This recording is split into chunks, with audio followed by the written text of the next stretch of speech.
Shubor nakaslem jong unongsan Hima. Ka All Meghalaya Contractor and Supplier Association kalabu ka jingkarpat yang Menteri Ketenat Animal Husbandry bat ka veterinary ban pensange no ya ka jing Khot tender ka jing pentrei ya ka State Veterinary Hospital kabadon ha apa Shillong. Habagran yo ba Emmanuel A. Manyang u General Secretary ka Amcsa hadin ka jing kendu ya Menteri Ketenat uba Sanbor Shulai ulayat ho baka association keraya kendu ru ya u director ha kaba kila pensngo ya ka jing ai jing mod ka jongki ban phia ya ki wei pat ki jing pentrei latno na ka jing pentrei ya ka building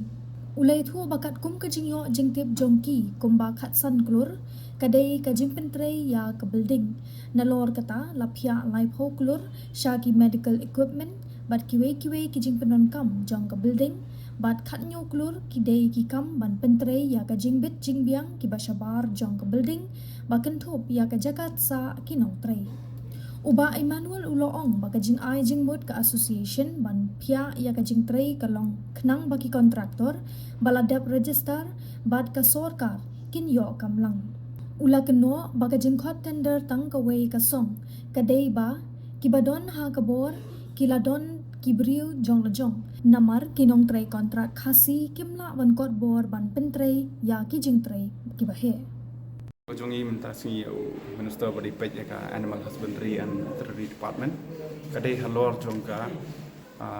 tender ka bala flood ban sna ya ka State Veterinary Hospital hapo Porselong akaba ya ketika project ka Khot mbah rupu ar crore la Khot Kawei ka package te nakaliang ka jongi ni kendu Minister kaju ko porum ila wan kendu director jongka Animal Husbandry and Veterinary Department ban convey ka message na kaliang ka jongi nang bala ban phia ya ki site development works ngimi kran ni ka building ring kran ki site development works nomor ba kat kum ka jingi yo jing tip jongi kalong khatsan crore ka dei ka building ka cost jong ka building te nang ta lipo around 30 crores kita ki medical equipments lab equipments kita po ka po ka building but kat nyo crore pat ka dei ka site development works pat ka include ru ya ka staff quarter te nakaliang ka jongi ya kendu yu yang ba pin sange choi ka ni tanta but pin pa mo pan phia chwa nang ba kiwi contractor ki register lang ki po department ru kin ya yo ni sementa te nakaliang ka jongi minister ta yang ba karai barok usap tanda komiti kalau ke bos ngulingo first time ni os ngum kata nama tamjudan ni kata minister in charge abala thung u minister in charge mod dei mu bolong top most panchim ka decision te ka decision ka ba la trai la da mu mla panchim te ka penlong yang ngi ba ngin hap perkhat pada Kawei gelati ngin ya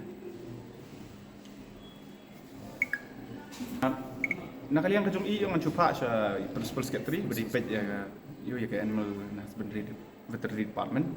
te ngin show up sisngi arsngi adeng kata ngin sepej ya ka ikasin jam pat ngin le namar hadu menta ngisutu bakamdan ka assurance but kanumlong hiru te ngi hapsim na Kawei gelenti nadu la Khot ni tanda ya ni tanda la Khot nadu mentau benai jun ni Khot ju ikut lu later ka kan Khot hau artrik bat later ka dikasni bantap ship Kawei engagement ke jing thum bat ala ni kani kamde ka sin kebaning kong baja la bun sin nilai kendo i minister jong ki babun ki department nilai kendo ya tourism minister hakini ki manai beladat nilai kendo i health minister nilai kendo what you chief minister nilai kendo nilai ada pensngo ini jingnya te ngatrai kini baro ki mi ba ki la don lupa Briew juki but kadai kata hi Kawei ba ki sakot ya ni ka package nomor ba nang ba ki we ki local skin nomlak man sementa ba kan poi bet tam so we Briew